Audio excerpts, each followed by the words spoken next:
SIR এর নাম বাদে জেলায় জেলায় বিক্ষোভের ছবি সামনে এসেছে।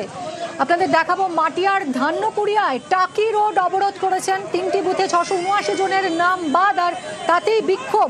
এলাকার মানুষ এই মুহূর্তে ধান্যকুড়িয়ায় টাকি রোড অবরোধ করেন। দেখুন সেই বিক্ষোভের ছবি, টায়ার জ্বালিয়ে চলে বিক্ষোভ।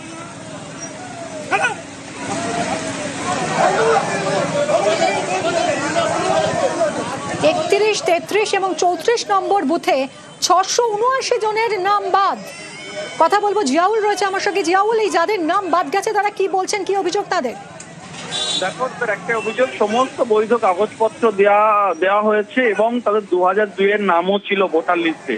তারপরেও দেখা যাচ্ছে প্রায় 3টি বুথে, ধান্যকুড়িয়া গ্রাম পঞ্চায়েতের 31, 33 এবং 34 3টে বুথে প্রায় 679 জনের নাম বাদ দেওয়া হয়েছে এবং তাদের হিয়ারিং এ ডাকা হয়েছিল এবং তারা একাধিক বৈধ কাগজপত্র দেওয়ার পরেও ইচ্ছাকৃতভাবে তাকে নাম বাদ দেওয়া হয়েছে এবং একাধিকবার তারা নির্বাচন আধিকারিকদের কাছে সঙ্গে যোগাযোগ করেছেন। তারা কিন্তু বারংবার বলেছেন যে নাম উঠে যাবে, কিন্তু কোনো নাম উঠছে না, ফলে উল্টে নাম বাদ গেছে প্রায় 679 জনের। ফলে বারংবার অভিযোগ জানিয়েও কোনো কাজ না হয়, তারা একেবারে এই টাকি রোড, ধান্যকুড়িয়ার টাকি রোডের রাস্তা অবরোধ করে টায়ার জ্বালিয়ে অবরোধ বিক্ষোভ। তাদের একটাই দাবি, যতক্ষণ না পর্যন্ত নাম উঠবে তখন তারা বৈধ ভোটার এবং তারা ভোট দিতে চান। এই দাবি তুলেই কিন্তু একেবারে এই টাকি রোডে ধান্যকুড়িয়া বাজার এলাকায় সেখানে রাস্তা অবরোধ করে বিক্ষোভ দেখায়। প্রায় ঘন্টাখানিক অবরোধ চলার পরে প্রশাসনের আশ্বাসে অবশ্য অবরোধ ওঠে এবং নাম যদি না ওঠে তাহলে তারা আরো বৃহত্তর আন্দোলনে যাবেন, এমনটা হুঁশিয়ারি দিয়ে রাখুন এই ধান্যকুড়িয়া 3 বুথের বাসিন্দারা।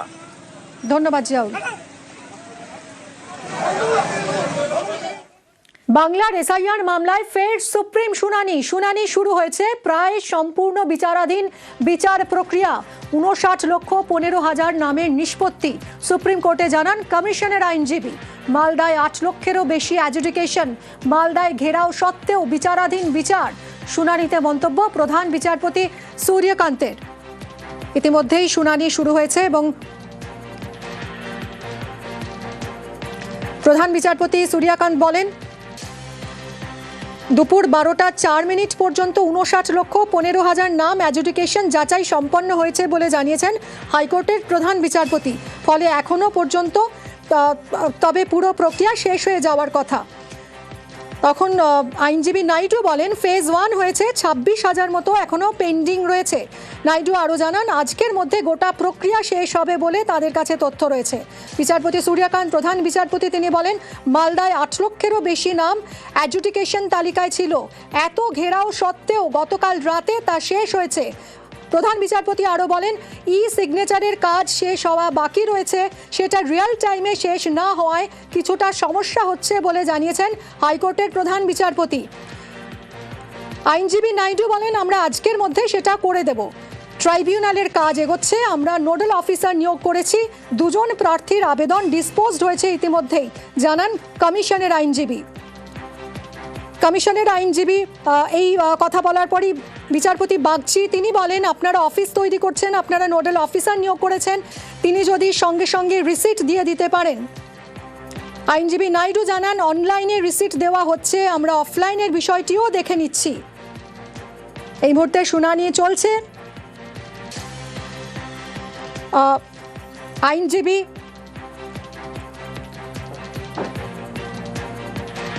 আইনজীবী মেনকা জানান সবাই যেন সমান সুযোগ পান সওয়ালে, এবং বিচারপতি বাগচি তাতে সায় দেন, জানিয়েছেন নিশ্চয়ই। আইনজীবী কল্যাণ ব্যানার্জি রাজ্যের আইনজীবী, তিনি জানান 1000 শব্দের মধ্যে বক্তব্য জানাতে হবে অনলাইনে। বিচারপতি বাগচি জানিয়েছেন আমরা নতুন নথি গ্রহণের ঝুঁকি কি তা জানি। এই পরিস্থিতিতে যদি আমরা নথি নেওয়ায় বাধা দিই তাহলে সেটা চ্যালেঞ্জ হবে, তাই আমরা অবসরপ্রাপ্ত দক্ষ বিচারপতিদের উপর দায়িত্ব ছাড়ছি।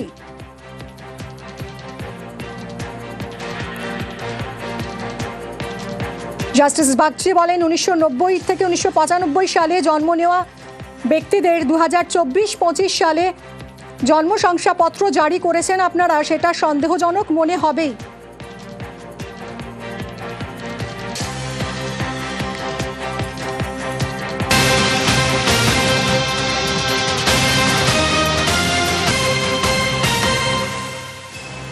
ট্রাইব্যুনালের কাজে নতুন কমিটি, কিভাবে কাজ তা ঠিক করবে কমিটি।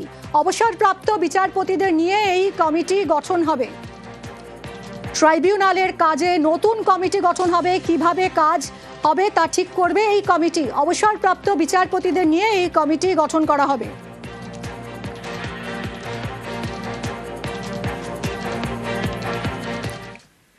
ট্রাইব্যুনালের বিচারে বৈধ হওয়ার পরেও যারা ভোট দিতে পারবেন না তাদের ভোটাধিকার চিরতরে মুছে দেওয়া যায় না। এবার ভোট দেওয়া ভোটার যদি ট্রাইব্যুনালে চ্যালেঞ্জড হন এবং অবৈধ ঘোষিত হন তাহলে সেটাও ঠিক হবে না। অত্যন্ত পীড়াদায়ক পরিস্থিতি। সুপ্রিম কোর্টে শুনানিতে পর্যবেক্ষণ বিচারপতি জয়মাল্য বাগচির।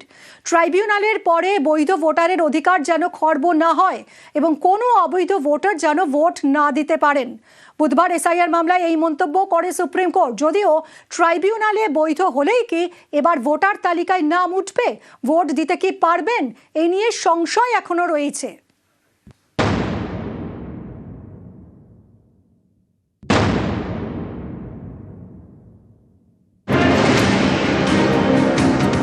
বুধবার সুপ্রিম কোর্টে এসআইআর মামলা শুনানির শুরুতেই প্রধান বিচারপতি সূর্যকান্ত জানান, কলকাতা হাইকোর্টের প্রধান বিচারপতি রিপোর্ট দিয়েছেন। তাতে বলা হয়েছে ৪৫ লক্ষের নিষ্পত্তি হয়ে গিয়েছে। ৭ই এপ্রিলের মধ্যে সব বিচারাধীনদের নিষ্পত্তি হয়ে যাবে বলে আশাবাদী। এই রিপোর্ট সন্তোষজনক, শুধু ট্রাইব্যুনালের বিষয়টি বাকি রয়েছে। নির্বাচন কমিশনের আইজিপি জানান, জলশক্তি বোর্ডের ট্রাইব্যুনালের জন্য সময় নেওয়া হয়েছে। বুধবার থেকেই ট্রেনিং, বৃহস্পতিবার থেকে ট্রাইব্যুনাল কাজ শুরু করবে। এদিন মামলাকারীর আইনজীবী বিকাশ রঞ্জন ভট্টাচার্য বলেন, ট্রাইব্যুনাল যেন সব নথি গ্রহণ করে।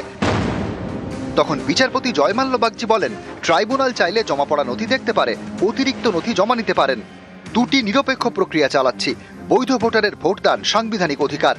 বাদ যাওয়া কেউ ট্রাইব্যুনাল থেকে বৈধ ভোটার হয়ে ফিরলে তিনি যেন ভোটাধিকার প্রয়োগ করতে পারেন, কোনো অবৈধ ভোটার যেন ভোট দিতে না পারেন। ট্রাইব্যুনাল অ্যাডজুডিকেশনের পরে যদি কেউ ভোটার হন তাহলে অবভিয়াসলি তিনি ভোটার হিসেবে আবার বিবেচিত হবেন।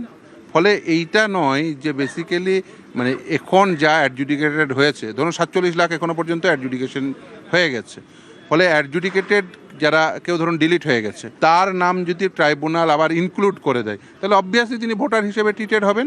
আদালতের আজকে দুটো অবজারভেশন অত্যন্ত গুরুত্বপূর্ণ। এক, যে যাতে কোনোভাবেই কোনো বৈধ ভোটার না বাদ যায়। দ্বিতীয় হচ্ছে যাতে কোনোভাবেই অবৈধ ভোটার ভোট না দিতে পারে। ফলে এই দুটো অবজারভেশনই ক্লিয়ার করে দেয় যে আদালত কি চাইছে। সুপ্রিম কোর্টের পর্যবেক্ষণ, কোনো বৈধ ভোটারের ভোটাধিকার যেন খর্ব না হয়। কিন্তু এরপরেও ভোটার তালিকায় নাম ওঠা নিয়ে সংশয় রয়ে গেল।